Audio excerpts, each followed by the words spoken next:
Assalamu alaikum students. Welcome to the e-learning classes Forward Public School. I am your physics teacher Faika Fazal. Today we will discuss the chapter number 5 gravitational. This is the part 2 of this chapter. Now we will start it.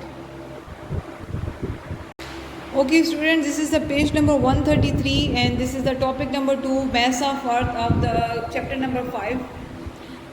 Now अब हमारे पास क्या है, हमने how I we calculate the mass of earth. We will calculate the mass of earth और mass of any planet with the help of the gravitational force formula. Okay students, कैसे करेंगे? यहाँ पे हम लोग लेंगे अर्थ को, ठीक है. या अब if you remember the formula of the gravitational force that was the F G is equal to G m1 m2 divided by r square. वहाँ पे हमारे पास जो है वो दो मैसेस है होते हैं इस फार्मूले में. यहाँ पे हम लोग जो है वो मैस जो है वो मैस 1 जो है उसको सपोज करेंगे MO को, और जो हमारे पास M2 होगा उसको हम सपोज करेंगे मैस ऑफ द अर्थ. यानी कि हमने क्या करना है, मैं अभी आपको जो है सिनेरियो समझा देती हूँ. सपोज करेंगे ये हमारे पास जो है ये अर्थ है, ठीक है. ये हमारी अर्थ का जो है सेंटर है. क्लियर हो गया स्टूडेंट्स? और यहाँ पे ये जो हमारे पास अर्थ का जो मैस होगा उसको हम लोग लेंगे ME, mass of earth denoted by ME. अर्थ का जो मैस होगा उसको हम लोग लेंगे ME. और हमारे पास जो है, हम सपोज करते हैं कि कोई भी ऑब्जेक्ट, कोई और ऑब्जेक्ट ले सकते हैं. सपोज करें कि वो आप खुद भी हो सकते हैं, आपका घर हो सकता है, आपका स्कूल बिल्डिंग हो सकती है. Any object you can take in this example and that is denoted by MO. MO is the mass of object. ये ऑब्जेक्ट कोई भी हो सकता है स्टूडेंट्स, लेकिन शर्त ये है कि वो सरफेस ऑफ द अर्थ पे होना चाहिए. क्लियर हो गया? वो जो मैस है, वो जो ऑब्जेक्ट है जो आप ले रहे हैं, जो ऑब्जेक्ट आप ले रहे हैं यहाँ पे, वो होना चाहिए सरफेस ऑफ द अर्थ के ऊपर. क्लियर हो गया स्टूडेंट्स? वो कोई भी ऑब्जेक्ट हो सकता है, ये मैंने आपको बता दिया. उसको हम किससे शो कर रहे हैं? MO से. अच्छा जी, ये हमने दो मैसेज ले लिए. एक होगा हमारे पास MO that is the mass of the object, एक होगा हमारे पास ME mass of the earth.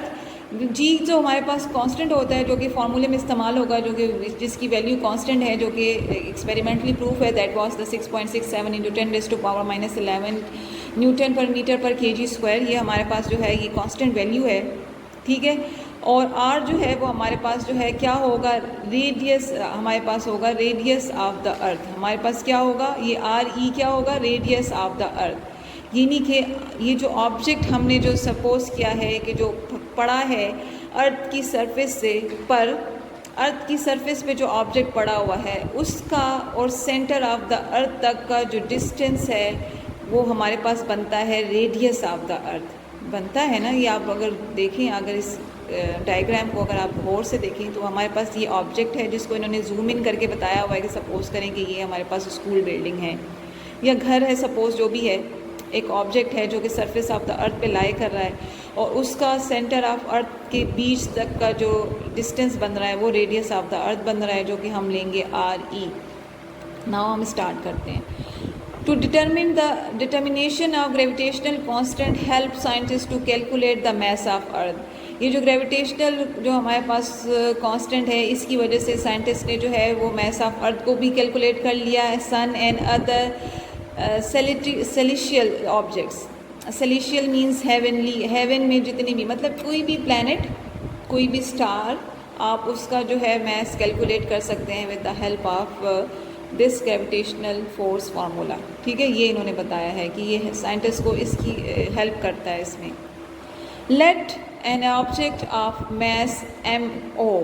This is, अब सपोज़ करें, ये सारा जो है मैं समझा चुकी हूँ आपको पहले कि हम लोग सपोज़ करते हैं कि हमारे पास एक ऑब्जेक्ट है जिसका मैस है MO be placed on the surface of the अर्थ, जो कि सरफेस की जो अर्थ की सरफेस पे पड़ा हुआ है, और the distance between the center of the body and the earth is nearly equal to the radius of the earth, जिसको रिप्रेजेंट करेंगे हम RE से. ये आपको कह रहे हैं कि ये जो हमारे पास MO पड़ा हुआ है, इसका और सेंटर ऑफ द अर्थ तक का जो डिस्टेंस बनता है वो रेडियस ऑफ द अर्थ बन रहा है, तो वो हम लोग ले लेंगे RE, रेडियस ऑफ द अर्थ.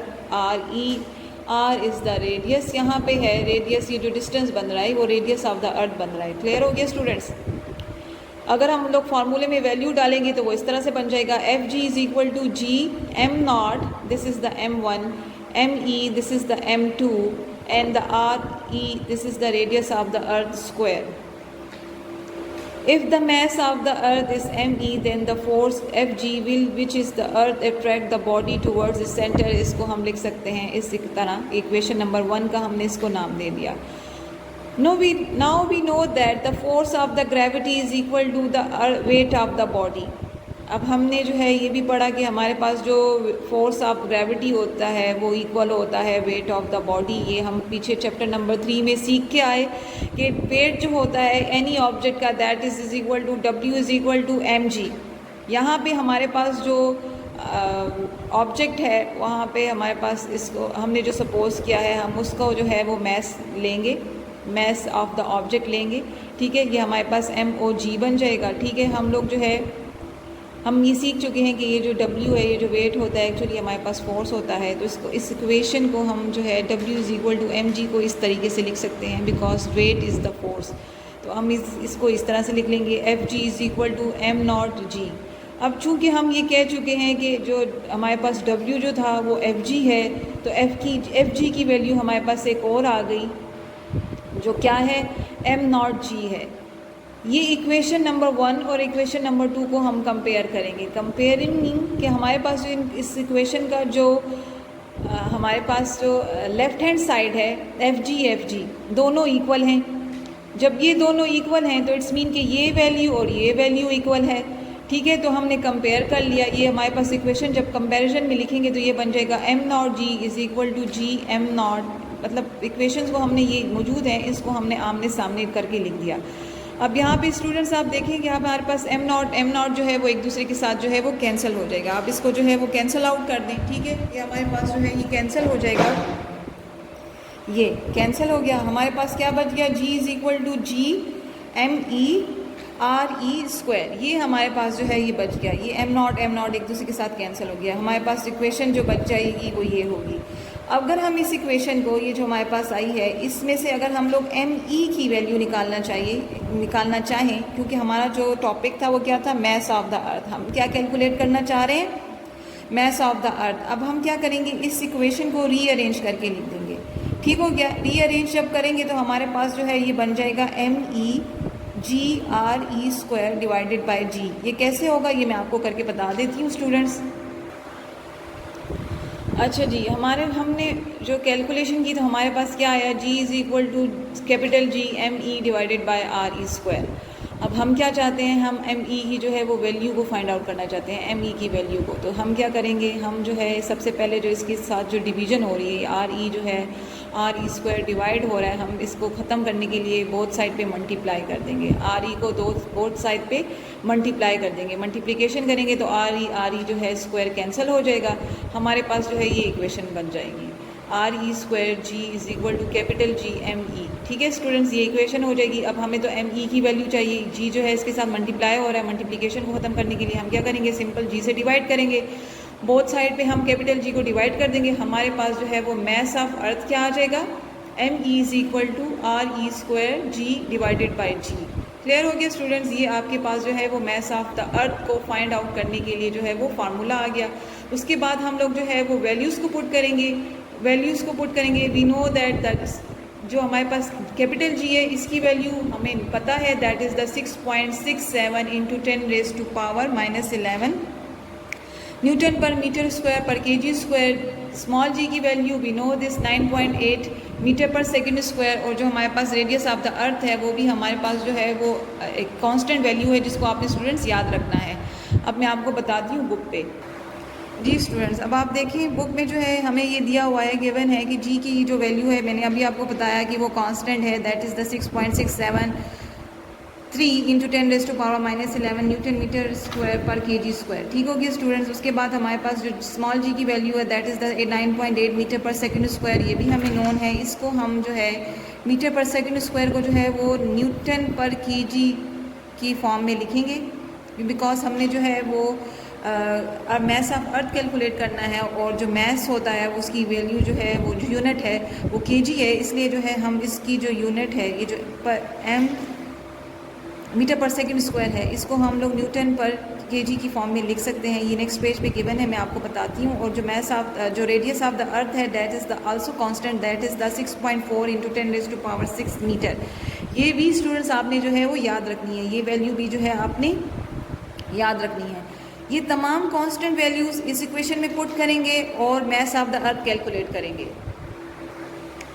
अच्छा जी स्टूडेंट्स, अब आप देखें हमारे पास जो है ये मास ऑफ द अर्थ जो है उसमें स्मॉल जी की वैल्यू लगाई, ठीक है। यहाँ पे इन्होंने ये बताया हुआ है कि हाउ मीटर पर second square is equal to newton पर केजी, ठीक है। इसमें इन्होंने क्या किया है, इसमें इन्होंने जो है वो we know that newton is equal to 1 newton जो होता है, हम वैल्यू पढ़ के आए थे कि 1 newton is equal to kg per metre पर सेकंड स्क्वायर, ये वैल्यू होती है। एक न्यूटन की वैल्यू ये होती है। हमने क्या किया, सिंपल क्या किया, हमने केजी को बोथ साइड पे डिवाइड कर दिया।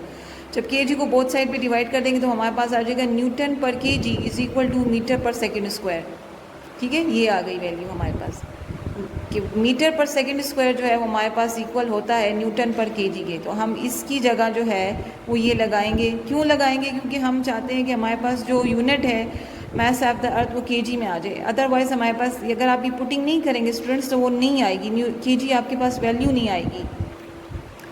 हमने न्यूटन ये जो यूनिट है वो इसकी थोड़ी सी चेंज कर दी। उसके बाद जो है वो रेडियस ऑफ द अर्थ है उसका स्क्वायर ले लिया, 6.4 × 10⁻⁶ मीटर है, इसका हम लोग स्क्वायर ले लेंगे और इसको डिवाइड करेंगे 6.67 × 10⁻⁻11 न्यूटन मीटर स्क्वायर पर केजी स्क्वायर के साथ हम इसको डिवाइड कर देंगे।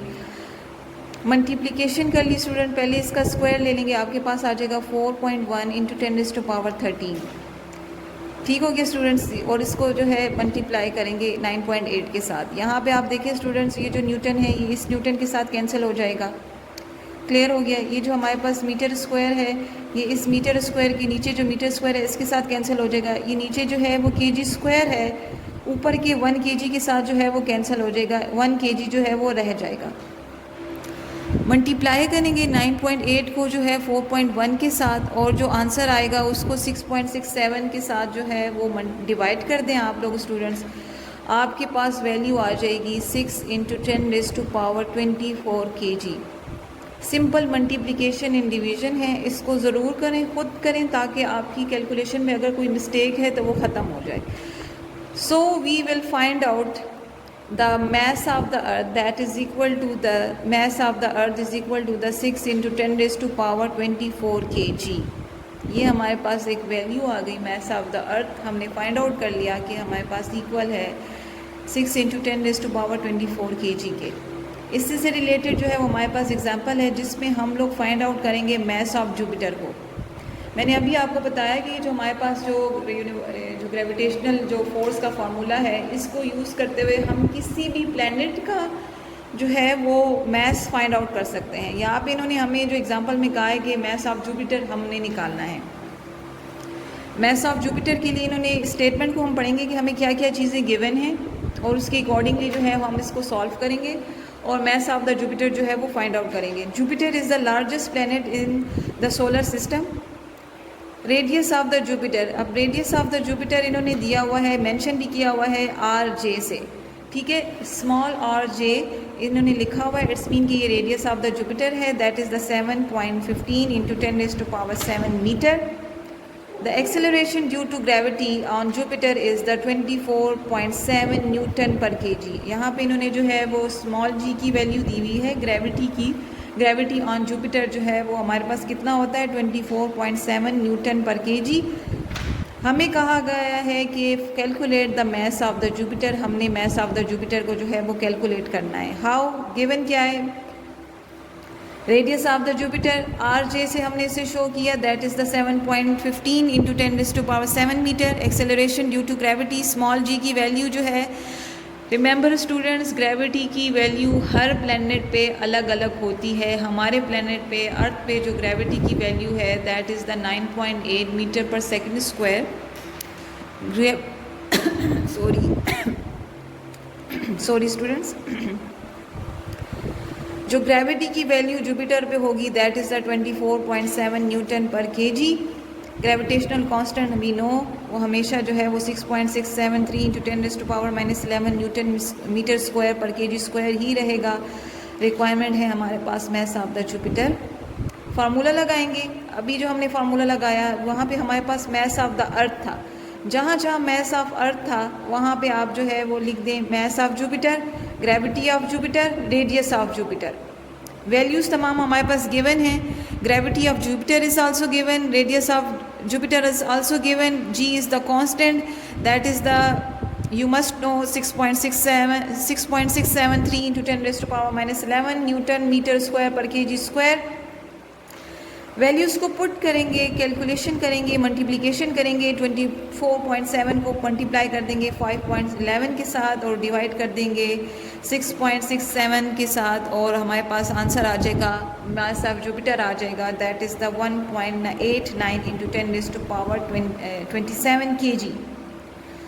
क्लियर हो गया स्टूडेंट्स। यहाँ पे आपने इस तरह से जो है ये मास ऑफ जुपिटर जो है वो कैलकुलेट कर दिया। इससे रिलेटेड हमारे पास जो है वो असाइनमेंट है, बिल्कुल एग्जैक्टली इसी तरह से है। आप लोगों ने क्या करना है, मास ऑफ मून निकालना है, मास ऑफ मून को कैलकुलेट करना है।